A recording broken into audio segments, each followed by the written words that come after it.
सत्यमेव जयते। जय हिंद, जय संविधान। Metro express, नागरिकों की आवाज। संविधान स्वीकृत केलं गेलं आणि जर तुम्ही रडताय मग तेव्हा परत हसताय का, असं झालंय काय? त्यावेळेस बाबासाहेबांनी उत्तर दिलं की अरे रत्तू, आज मी रडतोय कारण मला आज माझ्या लेकरांची आठवण येते रे। अरे बाबासाहेबांची आणि रमाईची 4 मुलं औषधाला पैसे नसताना तडफडून वारली, मी माझ्या मुलाला वाचवू शकलो नाही। अरे माझा राजरत्न जेव्हा गेला ना तेव्हा त्याला कफन आणण्या इतके पैसे माझ्याकडे नव्हते रत्तू। माझ्या रमाच्या फाटक्या साडीत गुंडाळून माझ्या लेकराचा देह मी माती आड केला। अरे एक बाप म्हणून मी अपयशी ठरलो, रत्तू म्हणून मी रडतोय। रत्तूने विचारलं की बाबासाहेब बघ, जर तुम्ही रडताय तर तुम्ही मध्येच हसताय कशाला?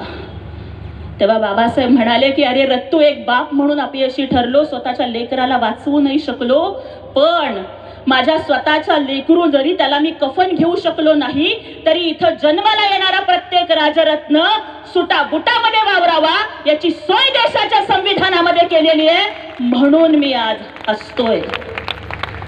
स्वतःच्या लेकरांचं दुःख सुद्धा जेव्हा बाजूला ठेवतात ना तेव्हा माणूस राहत नाही, मानव राहत नाही, महामानव बनतो। आणि आज आम्हाला त्याच गोष्टी सन्माननीय एकनाथजी शिंदे साहेबांच्या रूपामध्ये दिसतात की शोले चित्रपटामध्ये UPSCचं केंद्र उभारणं, जिथे 1 लाख पुस्तकं आहेत, चांगले रस्ते, टनेल, कॅशलेस हॉस्पिटल, उड्डाण पूल आणि त्याचबरोबर रेल्वेची 4थी 5वी लाईन, हे सगळ्या गोष्टी माननीय डॉक्टर श्रीकांत शिंदे साहेबांनी केल्या। पण त्याच्याही पुढे जाऊन सांगते, रस्ते, पाणी, गटर, मीटर हे सगळं आमच्या श्रीकांत दादांनी केलं। पण त्याच्याही पलीकडे जाऊन सांगते ताई, मी आल्यानंतर तुम्ही सगळ्यांनी माझ्यासोबत फोटो काढले, आप सभी लोगों ने मेरे साथ तस्वीरें निकाली, लेकिन याद रखिए अपने वो नहीं होते जो तस्वीर में साथ खड़े होते हैं। अपने वो नहीं होते जो तस्वीर में साथ खड़े होते हैं, अपने तो वो होते हैं जो मुसीबत में साथ खड़े होते हैं। आणि आमचे आदरणीय डॉक्टर श्रीकांतजी शिंदे साहेब आणि माननीय मुख्यमंत्री एकनाथजी शिंदे साहेब हे तुमच्या प्रत्येक सुखदुःखात तुमच्या सोबत आहेत। ज्यावेळेस पूर आला, स्वतःच्या जीवावरती उदार होऊन ही माणसं पुराच्या पाण्यात तुमच्यासाठी उतरली ताई। ईर्षावाडीचा गड कोसळला तेव्हा राज्याचा मुख्यमंत्री कोसळत्या पावसामध्ये गड चढला ताई। आणि विचार करा की ज्या वेळेला आम्ही बघतोय डॉक्टर श्रीकांत शिंदे फाउंडेशनच्या माध्यमातून 10,000 छोटी मुलं ज्यांच्या हृदयाला छिद्र आहे त्यांची मोफत ऑपरेशन्स करून दिली। लक्षात घ्या कि पूरी जिंदगी में जब जब बच्चा रोता है तो माँ रोती है, बच्चा हंसता है तो माँ हंसती है, लेकिन सिर्फ एक ही बार ऐसा होता है जब बच्चा रोता है और माँ हंसती है, वो होता है बेटे के या बेटी के जन्म के बाद पहला रोना। जब पहली बार बच्चा रोता है तो माँ हंसती है क्योंकि मैं अब माँ बन गई। इतकं दुःख, इतकं वेदना सहन करून जेव्हा ती आई आपल्या बाळाला जन्म देते, तिला काय अपेक्षा असते की आपल्या बाळानं आपल्याला आई म्हणून हाक मारलं पाहिजे, माँ म्हणून हाक मारलं पाहिजे।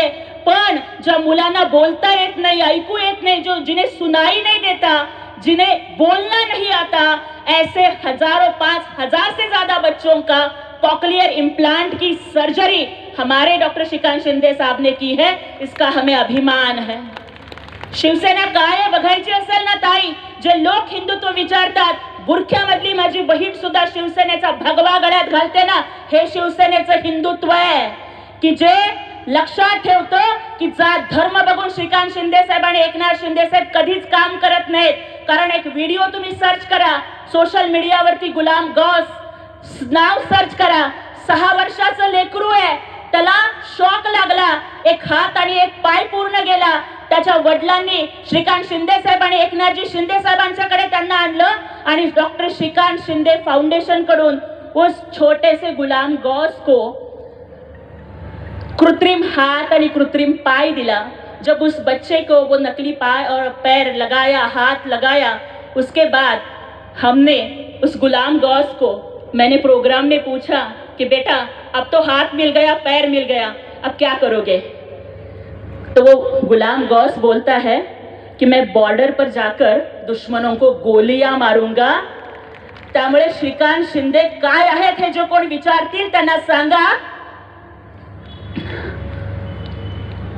आंधळ्याचे डोळे म्हणजे डॉक्टर श्रीकांत शिंदे, वासराची गाय म्हणजे डॉक्टर श्रीकांत शिंदे, लंगड्याचा पाय म्हणजे डॉक्टर श्रीकांत शिंदे, वासराची गाय म्हणजे डॉक्टर श्रीकांत शिंदे, लेकराची माय म्हणजे डॉक्टर श्रीकांत शिंदे आणि कल्याण डोंबिवलीच्या विकासाच्या दुधावरची साय म्हणजे डॉक्टर श्रीकांत शिंदे.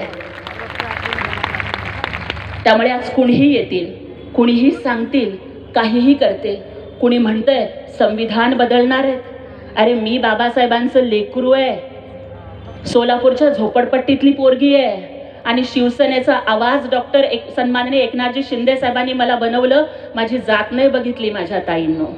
आणि लक्षात घ्या की मेरे भीम ने जब आंखें खोली तो हर कोई इंसान बन गया, मेरे भीम ने जब ज़बान खोली तो हर कोई तूफान बन गया, मेरे भीम ने जब कलम खोली तो इस देश का संविधान बन गया और उसी संविधान की वजह से चाय वाला पंतप्रधान और हमारा रिक्शा वाला मुख्यमंत्री बन गया.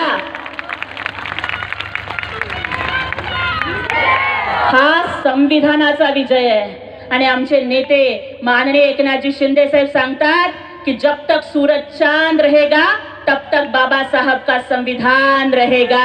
मेट्रो एक्सप्रेस, नागरिकों की आवाज.